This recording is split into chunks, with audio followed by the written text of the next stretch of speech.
Filled with joy, I planned to celebrate our wedding anniversary with my husband. I specifically booked a lavish dinner at a revolving restaurant across from his office.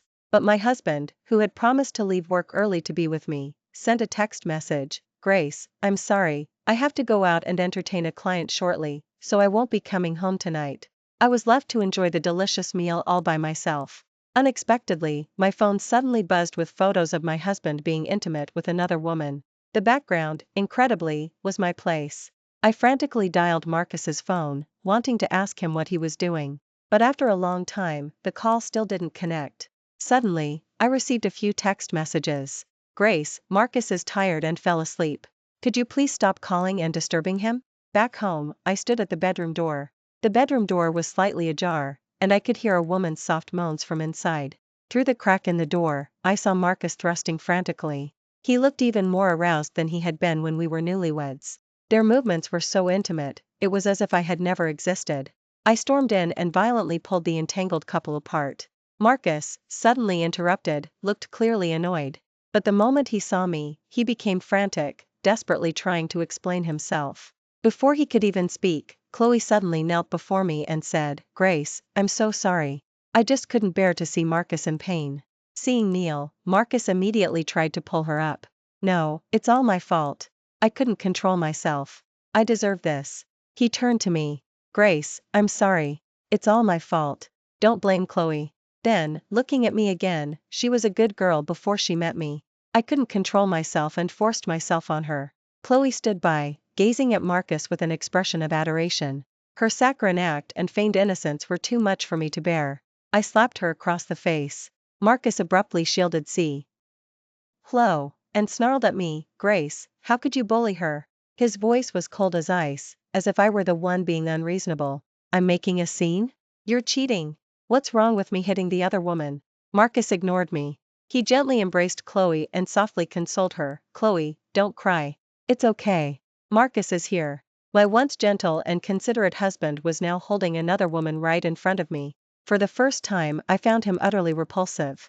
I lowered my head, unwilling to witness this disgusting scene any longer. Suddenly, I felt that love was nothing special, and everything felt meaningless. No need to explain. I don't want to hear it. Let's get a divorce, Marcus. I turned and walked to my walk-in closet, beginning to pack my suitcase. Every piece of clothing, every book here, held memories of our past. But now, these memories seemed so ridiculous, with a damnable resentment festering inside me. I mechanically shoved my belongings into the suitcase, trying not to think about what to do next.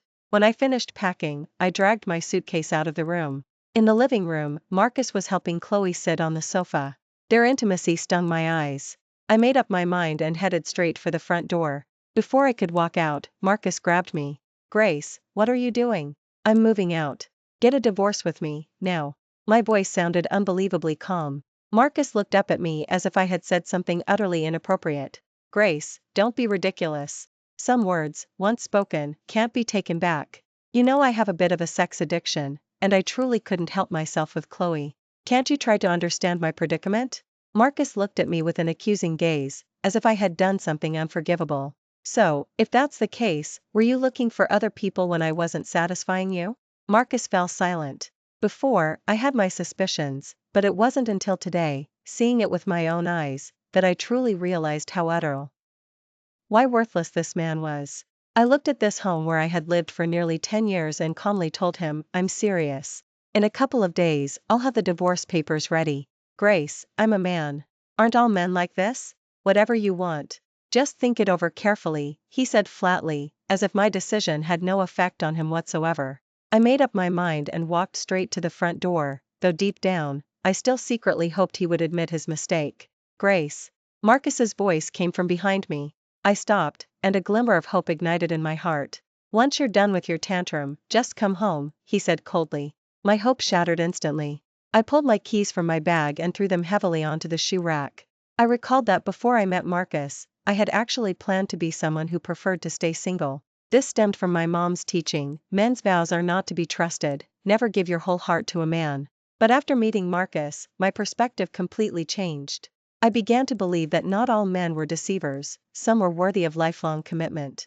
Marcus's actions also confirmed this. He would be there for me the moment I fell ill, and even traveled long distances without complaint just to celebrate the holidays with me. That cold winter, Marcus took a train for over 10 hours, transferring several times, New Year's Eve with me.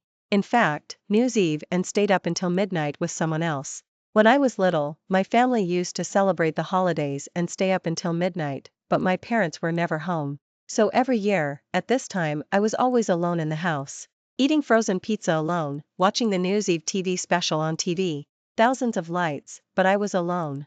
Then one year, my mom finally discovered that my dad was cheating, since he always claimed to be busy and wasn't home for any holiday.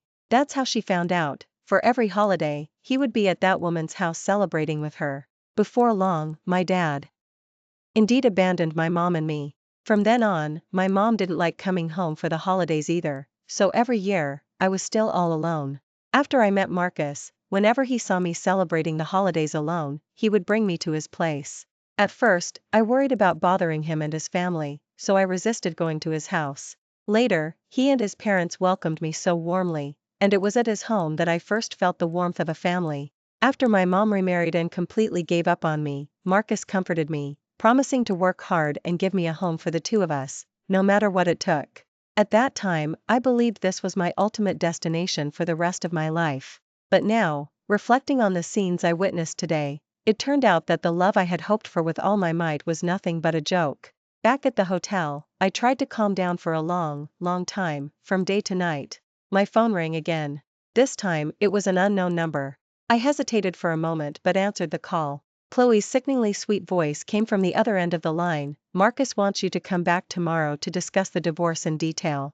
Actually, Marcus says I understand him better than you do, and I satisfy him more. Do you know why? I clenched my fists, my nails digging deep into my palms, but I remained silent. Because you're too boring, Grace, she said scornfully. You're like a block of wood, with absolutely no spark. Seeing that I was unmoved, Chloe intensified her insults. Do you know what Marcus likes most about me? She purred teasingly. It's my youth and vitality, something you can never compete with. How about this, Grace? After you and Marcus divorce, I'll make you my godmother. That way, you can still be around Marcus, and maybe we can even take care of you in your old age. Before she could finish, Marcus's voice came through the phone. Chloe, don't tease. When he took the phone, I asked him, did you hear everything Chloe just said? He didn't answer directly, only saying, Grace, Chloe is young and doesn't know any better. Don't be mad at her. And stop making a fuss. Just come home. Just get a divorce. I didn't give him a chance to say anything more and hung up the phone. After a few days' rest, I walked into the office with heavy steps. Colleagues in the office were whispering, and I felt like they were discussing me. I tried to focus on work but was constantly distracted. A week passed, and I was clearly not myself, making mistakes from time to time. My supervisor had already spoken to me twice. I knew I wasn't in a good state mentally, but I just couldn't bounce back. Coincidentally, the company magazine was planning to invite Marcus for an interview. Chloe, leveraging her position as Marcus's secretary, took the opportunity to complain to my supervisor that my work performance was subpar. Marcus also stated that he would refuse our department's interview if I was on the project. He probably thought I would let my personal emotions influence the interview and write negative things about him. My colleagues' glances and attitudes gradually became strange, and I felt an unprecedented sense of isolation and helplessness. Marcus was trying to drive me to ruin. He hadn't called me once since I left home. In the end, because of this, my supervisor directly removed me from key projects. Grace, your recent performance has been truly disappointing. Considering your past contributions, we've decided to give you an opportunity to adjust.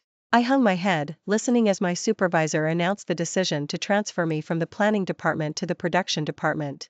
As I walked out of the office, Chloe passed by me and deliberately tripped me. Then, feigning innocence, she said, "Oh, Grace, I didn't see you there, I'm so sorry." I looked down at her, and a surge of pity rose within me. "Do you really think he's serious about you?" I said calmly. "You're nothing but a toy to him," I continued. "Once he gets tired of playing with you, he'll just throw you away." Chloe's face instantly turned pale. She glared at me over her shoulder and then left. I walked into the restroom and looked at my haggard face in the mirror. I felt like a complete stranger to myself. I took out my phone, intending to call Marcus and tell him about Chloe's petty actions. But before I could dial, I received a call from Marcus. "What, are you done with your tantrum now? Grace, how could you badmouth Chloe at your office? I already told you, this isn't her fault. Why do you keep picking on that young girl? You're in your 30s, stop overreacting all the time. Look at Chloe, she just graduated, she's so obedient and sweet. This is my problem, don't blame her.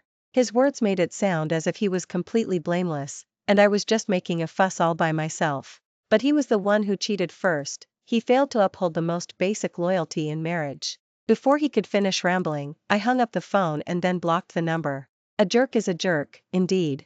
Remembering the scene I saw at my place that day, I still instinctively felt physically sick. Gathering my thoughts, I pushed open my supervisor's office door. I'm resigning, I said calmly, watching my supervisor's surprised expression.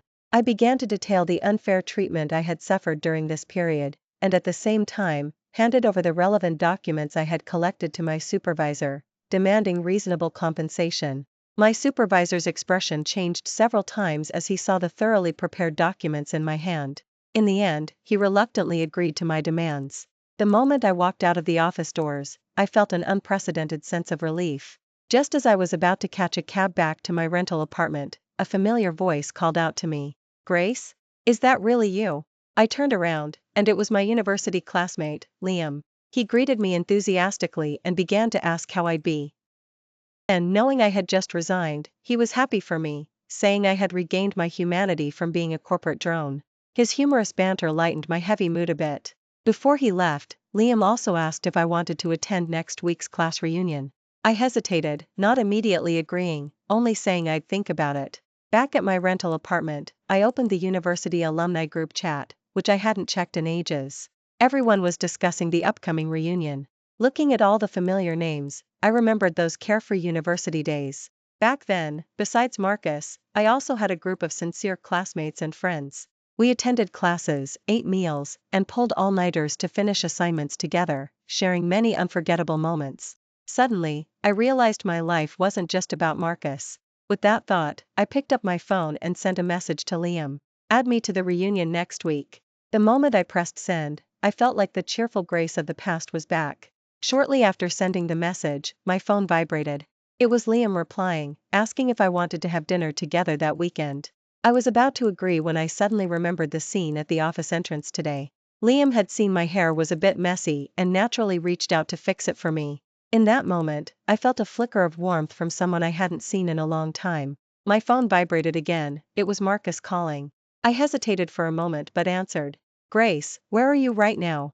Who are you with? Marcus's tone was full of accusation and anger. I was confused, not understanding why he was suddenly asking this. I'm at home. What's wrong? I replied calmly. Marcus scoffed. Home? You went to that scumbag's place and called it your home? I've never seen a woman with so little self-respect. You used to run to my place all the time in college, and now that you're married, you're still acting promiscuous. I was confused and particularly enraged. What right did this disgusting man who couldn't keep it in his pants have to say such things to me? Whose place did I go to? What right do you have to accuse me? I shot back, but he continued to aggressively question me. What right? Because you're shameless. Hugging and cuddling with other men in public. Marcus roared. Look at yourself, you're absolutely disgusting. Before I could retort, my phone buzzed with a photo. In the picture, Liam was fixing my hair, and the scene looked very intimate. Because of an optical illusion, it seemed as if I was snuggling into Liam's arms. I instantly understood where Marcus's anger was coming from. That was just a university classmate I ran into, and I have a clear conscience, I retorted. Besides, that little bit of proximity pales in comparison to you. But wouldn't listen and continued hurling more insults. University classmate? You're really good at making excuses for yourself. It seems our marriage means nothing to you. You're just a woman always ready to throw herself at someone. Marcus, you have no right to question me, I said coldly. At least I'm not driven by lust, looking for outlets everywhere. There was a few seconds of silence on the other end, then a cold laugh. Grace, I must have been blind to marry you. You're a shameless woman. I couldn't help but laugh. These words had become meaningless to me, although my heart still ached faintly. After hanging up, I suddenly wondered if Chloe had taken that picture. Chloe pretended to be pure and innocent in front of Marcus, but behind his back, she was constantly stirring up trouble between Marcus and me. I decided to ignore these petty games and focus on my new life. I picked up my phone and messaged Liam back. Let's meet up this weekend. I have a lot to talk about. The weekend finally arrived, and Liam and I met at a coffee shop. The moment I pushed open the door and saw Liam's warm smile, the gloom in my heart vanished. We talked about funny stories from college, and as we chat, I noticed Liam's eyes often revealed concern. He carefully asked about my recent life. I took a deep breath and recounted my experiences and feelings from these past years. Liam listened quietly, nodding in understanding from time to time, making me feel genuinely cared for. There wasn't a trace of judgment in his eyes, only endless understanding and care. Time flew by quickly. In the evening, we decided to walk together to the reunion dinner restaurant. As I stepped inside, the familiar faces made me feel a surge of warmth, as if I had returned to my university days. Just as Liam and I and other classmates were chatting happily, an unexpected person appeared at the restaurant entrance. Marcus stumbled in, drunk, his eyes staring directly at Liam and me. Suddenly, Marcus staggered to our table and began to loudly curse, "Grace, you really are shameless. You're already looking for your next hookup before our divorce is even final. Where is he, the homewrecker? Where is that homewrecker? I'll beat him to death." His voice, slurred with alcohol, was harsh and shrill. Liam immediately stood in front of me, and other male classmates stepped forward to stop Marcus. The female classmates huddled behind me, asking with concern if I was okay. Chloe also suddenly rushed in, shielding Marcus like his actual wife. In the end, Marcus and Chloe were forcibly removed from the restaurant by our classmates, and the reunion ended abruptly and awkwardly. The next morning, I texted Marcus, asking him to meet me at the county clerk's office to finalize the divorce. "If you don't show up, I'll post photos of you and Chloe online. Let everyone see what a jerk and the other woman look like." I added the thread at the end, fearing he wouldn't come. As soon as I arrived at the county clerk's office, I saw Marcus standing restlessly by the entrance, smoking.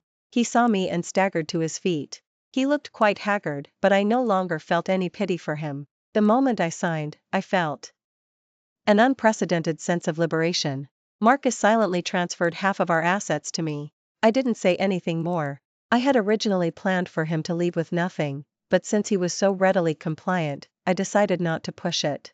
As I turned to leave, I heard an almost inaudible sigh from behind me. I'm done feeling sorry for men. After this divorce, I'm determined to live my best, independent life. Life after the divorce was unexpectedly peaceful and wonderful. Waking up every morning and seeing the sunlight outside the window, my heart was full of positivity. Meanwhile, Marcus's life was teetering on the brink of collapse. His office was on the verge of bankruptcy due to too many bad debts, and he himself was close to being burdened with huge debts.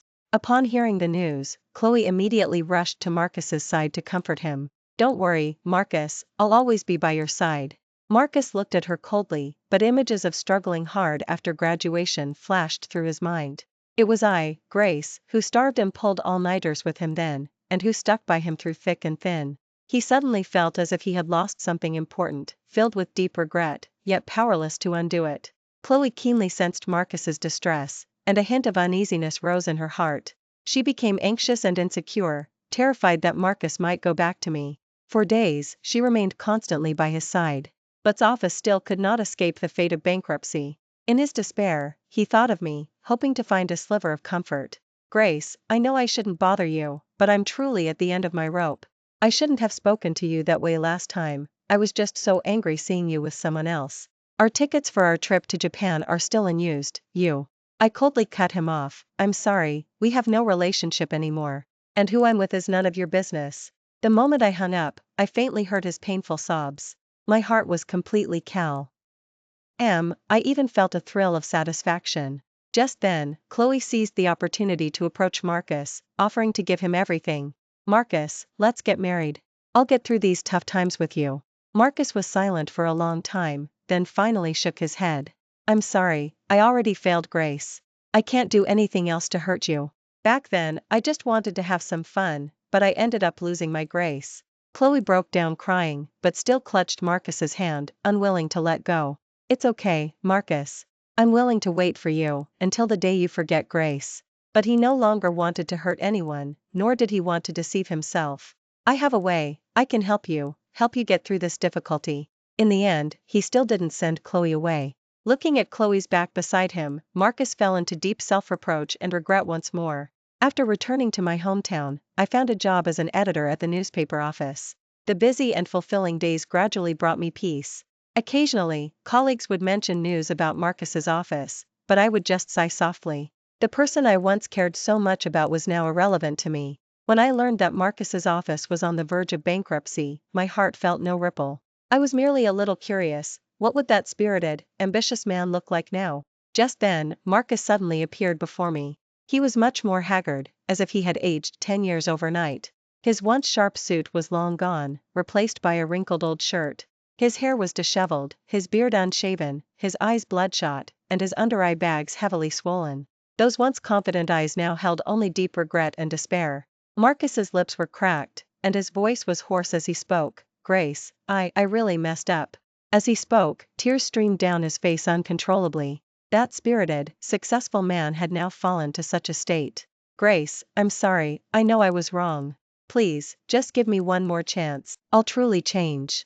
I'll get surgery, I'll get treatment. Can you still look back at me? I looked at this man I once deeply loved, my heart a mix of complex emotions. The person I had loved so much now felt like a stranger to me. Marcus, what's done is done. We both need to move forward. My voice was calm, without a ripple of emotion. He grabbed my hand, tears streaming down his face. I promise I'll be good to you from now on. Please forgive me. I gently pulled my hand back and shook my head. Some damage is irreparable. Besides, have you considered how many innocent people you've harmed by doing this? Just then, Chloe suddenly stormed over, a malicious glint in her eyes. Marcus, you need to go surrender and confess. I'm pregnant with your child. Once I'm safe, I'll take good care of our child outside, she said, shielding her stomach with one hand and pushing Marcus with the other. Marcus looked at me in a panic, then at Chloe, his face etched with conflict and struggle. Marcus cautiously looked at Chloe. Chloe, you go surrender. Weren't these all your ideas? You're pregnant now. The court will be lenient with you. Marcus's selfish nature was completely exposed at this moment. He actually wanted Chloe to surrender and take the fall for him. But he had underestimated Chloe's true nature. This woman was not as simple as he imagined. Chloe instantly exploded in rage, pointing her finger at Marcus's nose and shouting, "You coward! What do you mean all my ideas? Isn't this what you wanted? Besides, all the documents have your signature. I can easily dissociate myself from it." Marcus looked at Chloe in disbelief, as if struck by lightning. Didn't you say you were with me because you loved me? And that you'd share thick and thin with me? Chloe scoffed, her eyes full of disdain. Look at how old you are. How dare you talk about love, love, love? If it weren't for you being gullible and rich, and easily swayed by emotions, who would even look twice at a 30-something old man like you who can't even last 5 minutes? It was as if Marcus was seeing Chloe clearly for the first time. After she finished speaking, he suddenly looked at me with deep regret. I watched this absurd scene, a pang of sadness rising in my heart. Marcus collapsed onto the ground, his face etched with remorse and despair. He finally understood that by pursuing novelty, he had betrayed the person who truly loved him, only to end up with this kind of end. I took a deep breath, turned, and left, ignoring the chaos behind me. I stood by the newspaper office window, watching the reporters swarming below, a mix of complex emotions in my heart. Marcus and Chloe's fraudulent activities had been jointly exposed by multiple media outlets, and the whole city was abuzz. I turned on the TV, and major news channels were all reporting on the shocking scam. On screen, angry investors held banners, chanting slogans like "Severely punish the scammers." Thinking of the ordinary people who had been swindled, my heart ached. Their hard-earned savings were just gone. I took a deep breath, then picked up the phone and dialed the police. "Hello, I want to report a major financial fraud." My voice was calm and firm. Standing outside the courtroom, I composed myself, ready to step into this place that would decide Marcus and Chloe's fate. Liam gently patted my shoulder, giving me an encouraging look. Sitting in the public gallery, I watched as Marcus and Chloe were led in, both looking utterly devastated. The judge announced the opening of the trial, and the entire courtroom instantly fell silent, punctuated only by the occasional click of reporters' camera shutters. The prosecutor began to present their case, meticulously detailing Marcus and Chloe's fraudulent activities. Each revelation sent a chill down my spine. How could they have dared to deceive so many people? I saw Marcus not far away, his head bowed, his shoulders trembling uncontrollably.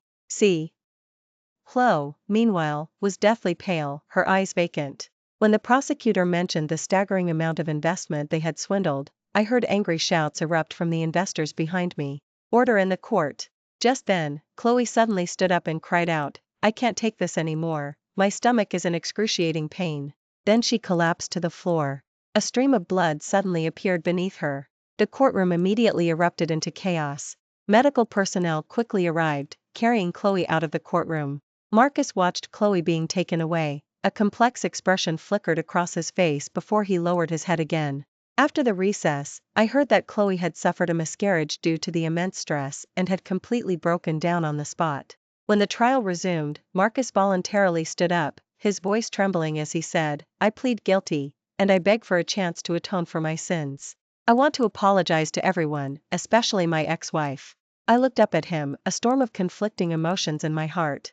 Marcus continued, "I know Chloe and I made unforgivable mistakes, and I am willing to take full responsibility." Finally, the judge announced the verdict on the spot. Marcus and Chloe would both face a lengthy prison sentence. The judge declared the trial over, and I stood up to leave, but then I heard Marcus call my name from behind. I turned around and saw his face streaming with tears, his voice choked with emotion. "Grace, though it's far too late to say this, I still want to tell you I'm sorry. I truly understand the depth of my wrongdoing.